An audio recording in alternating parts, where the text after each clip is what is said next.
welcome you all to our first episode, Critical Comix, here at Legion Comic Shop. I'm Corey Machine, and this is Brandon, my lovely assistant and hairy co-host. And thus far, we're bringing you our first episode here, and we're talking about Superman, the Man of Steel, which is going to be the new reboot of the next Superman film that's going to be coming out, directed by Zack Snyder. For those of you who may not know, we started the show just as a need for something to be said about a lot of the horrible comic book films that are coming out. And thought that maybe somebody should chime in and say something that actually, wasn't one of those YouTube personalities that everyone hates.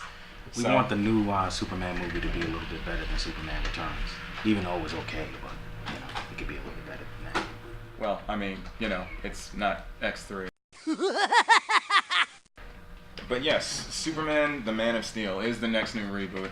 And people are starting to hate the term reboot, but we'll get to that in a minute. The first thing I guess is to say is who's involved. For one, Zack Snyder is going to be directing. For those who may not know, Zack Snyder has directed movies like Dawn of the Dead, 300, and Watchmen. Watchmen, I guess, is a lot of people either loved it or hated it. I thought it was an accurate adaptation. They changed maybe one or two major things that, made sense in the transition of it all. But, Zack Snyder has brought a lot of people on board because he's known for his ability to make things match the graphic novel. Mm-hmm. Were there even any storyboarders on Watchmen, or did he just use the Watchmen graphic novel, like, piece by piece? There were a couple of differences, but... He just said, this is held up the novel, and this is going to be your Bible from now on? That's as far as I can see. But yeah, Zack Snyder, I think a lot of people are excited about that one, love him or hate him. Henry Cavill, I am not certain if that's how you pronounce his name.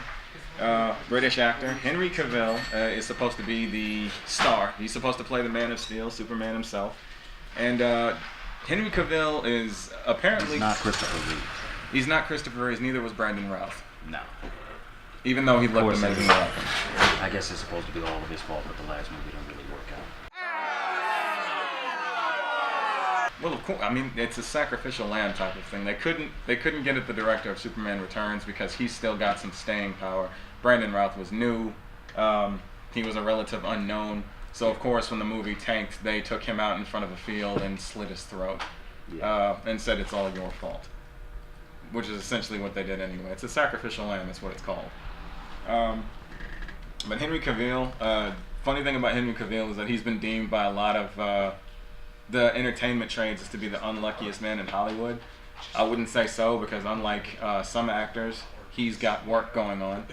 And the simple fact that, he's been in the Showtime show, The Tudors, kind of says that he might have some form of talent, I would think. But the reason they call him the unluckiest guy in Hollywood is because there are several roles that he was up for, but apparently due to just scheduling conflicts and shit like that, he got missed out on. He was supposed to play Edward in the Twilight series. Whatever you may think about that series, despite what you might think about it, everyone involved is getting paid mad amounts of money. So, missed out on that one. He auditioned for the part of Batman in Batman Begins, but that didn't pan out. He got beat out by Christian Bale. He's had a tough time. He was supposed to play Superman originally, but Brandon Routh beat him out for that in Superman Returns. And so we're getting the throwaway Superman. So yeah, we're getting the second-rate throwaway Superman, but I suppose that doesn't mean that he can't do a good job. Your words, his words, not mine. And the one that I, as an actor myself, that I felt the worst about was that he was actually supposed to play James Bond in the new remake movies, but he made it all the way to the screen test and pretty much got kicked off because they said they'd rather go with Daniel Craig at the last minute. So what can you do? But so he's been scarred for life, from different experiences and everything like that, and now he's about to shoot Superman. Yes, he's about to shoot Superman as a bitter and angry actor. Okay. So maybe we'll see a spin. They want the dark theme going on, so maybe that's just kind of play on that. Yeah, they want the dark theme because that's what works for every comic book film, right? These days is they worked for Nolan with Dark Knight, so of course it's got to work for everything else. Of course. Lovely. Moving on. Another cast pick that they got going on is Viggo Mortensen is rumored to play Zod. Is that they want General Zod in as the main character, the main villain this time around. I don't know. Viggo Mortensen, I feel he could play the part. I think he could play the part and play it well. I think it would still have that cockiness to Zod, but I suppose we'd have to wait and see. I kind of want to see Darkseid as someone that we haven't seen before, but I respect Viggo Mortensen. I think he's pretty good. That's true. And plus, I mean, you can picture him saying, you can picture Aragorn saying kneel before Zod just a little bit. You sure they want to use that line again? Because it's never going to be the same. Because of course, kneel before Zod was never popular, right? Yeah, you're already doing a character again, then saying the name again, saying the phrase again. That may not be good. That may not be good. Because the fans don't want that kind of stuff, right? It's not like geeks are nostalgic for things. We always want things to be exciting and new. We never throw back to anything. It's really tough to be like Superman too. Ouch. Anyway, Viggo Mortensen is rumored to play Zod. So far, that's the only pick that they've got for a villain. The film itself is going to be written by David Goyer, who has also written for movies like the Blade trilogy. He's written for Batman, Dark City, and for Ghost Rider. So he's no stranger to doing comic book films, which is, I guess, a good thing in of itself. And also, the thing that really has fans on board is the fact that it's going to be co-written and co-produced by Christopher Nolan. Don't really have to name off what he's done. I know, relative unknown, but you know, what can you say?